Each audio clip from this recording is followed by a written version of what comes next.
Magandang araw mga kagabay, ngayon po'y August 28, 2025, araw po ng Huwebes. Ang ganda po ng ating Ebanghelyo. Pinaghahanda tayo ng Panginoon. Saan? Sa muling pagdating. Ang Diyos, ang ating Panginoong Hesus ay muling darating sa oras at panahong hindi natin inaasahan. At bilang paghahanda, ang ating unang gagawin ay linisin ang ating buhay. Ituwid ang ating mga baluktot na gawi at pamamaraan sa ating sarili. Sikapin na sumunod sa kalooban ng Diyos, tugdin ang mga ipinag-uutos sa atin ng Panginoon. Nung maghanda tayo, huwag tayo mag-aksaya ng panahon.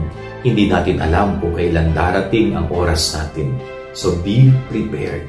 Maging mabuting tao. Sikapin na sundin palagi at tuparin ang kalooban ng Diyos. Yan ang ating gabay aral ngayong maghapon. God bless po sa inyo lahat. Pagpalain kayo ng Panginoon.